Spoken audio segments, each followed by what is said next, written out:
साध संगत जी बड़े प्यार और सत्कार से बोलिए धन निरंकार जी। सतगुरु माता सुदीक्षा शबिंदर हरदेव जी महाराज की जय।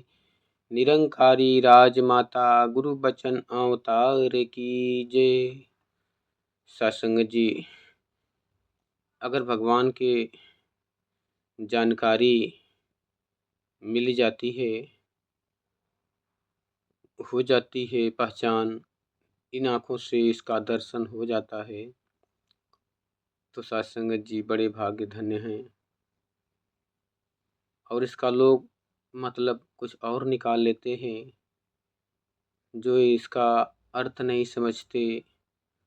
वो कुछ शब्द ऐसे बोलते हैं कि भगवान को देख लिए हो तो ये काम करके दिखाओ, वो काम करके दिखाओ। सत्संग जी, ऐसा नहीं है कि भगवान आपके लिए इतना फ्री बैठा है कि उंगली पे नाचता रहे। दुनिया का मालिक है, सारा संसार चला रहा है। दर्शन करना आम बात है, इसकी दर्शन कर सकते हैं, लेकिन ये हमारे अधीन रहे ऐसा कभी नहीं हो सकता। हमें हमें इसके अधीन रहना पड़ेगा। जिस प्रकार किसी पात्र में कोई पदार्थ भरना होता है, तो पदार्थ के अंदर पहले से कोई चीज़ रखा होता है, तो दूसरा मटेरियल उसके अंदर नहीं भर सकता। इसी प्रकार जब हमारे अंदर अहंकार भरा होता है पहले से, तो ये निरंकार हमें इसके अंदर, मन के अंदर नहीं आ सकता। जब हमारे मन के अंदर अहंकार है, क्रोध है, ईर्ष्या है, बैर भरा है, तो निरंकार इसके अंदर, मन के अंदर कभी वास नहीं कर सकता। इसको रिमूव करना होता है, खाली करना होता है इस मन को। इन सारे कचरा के हटा के निकालना पड़ता है। फिर इस मन के अंदर प्रेम, दया, नम्रता, सहनशीलता वाला गुण डालना होता है, तब जाके परमात्मा का दीदार और दर्शन होता है।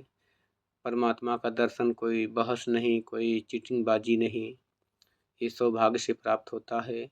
कहते हैं कि मानव का जन्म भाग्य से मिलता है और सतगुरु सौभाग्य से मिलता है।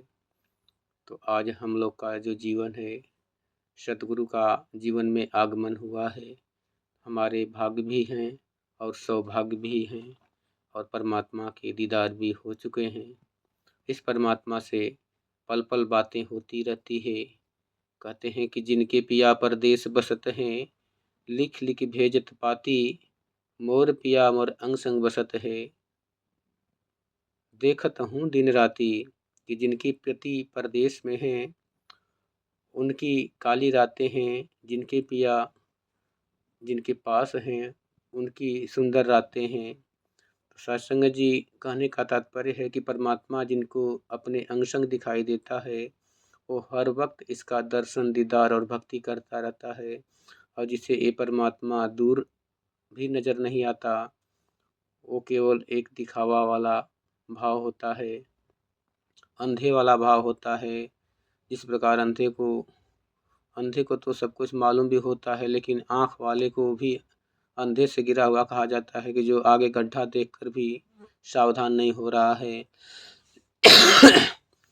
तुलसीदास जी कहते हैं कि हाय नीरे सूझत नहीं, धृग धृग ऐसे जिंद, तुलसी इस संसार को भयो मोतिया बिंद। कि जिसने भी देखा, इन आँखों से इसका दीदार किया, उसके मन के अंदर ये भाव ऑटोमेटिक जागा कि इतना नेरे है, फिर क्यों नहीं दिखता।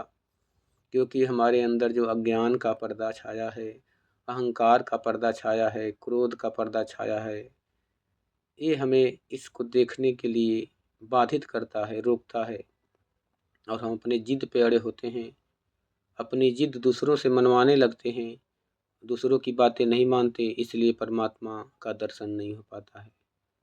सत्संग जी, परमात्मा के दर्शन करने के लिए जो इसको जानते हैं, उनके चरणों में झुकना पड़ता है, नतमस्तक होना पड़ता है। भगवान श्री कृष्ण कहते हैं अर्जुन से कि हे अर्जुन, मुझे अगर जानना है तो मेरे जानने वाले के चरणों में दंडवत प्रणाम करो, प्रश्न करो, निवेदन करो, विनती करो, वे तुझे मेरा असली स्वरूप का दर्शन कराएंगे। तो सत्संग जी, बाबा जी भी लिखते हैं कि जो रब को जो जाने हैं बंदे, बात को उनकी मान जरा, कहे अवतार कड़कड़वासी, रमे राम को जान जरा। सत्संग जी, बड़े प्यार और सत्कार से बोलिए जी धन निरंकार जी।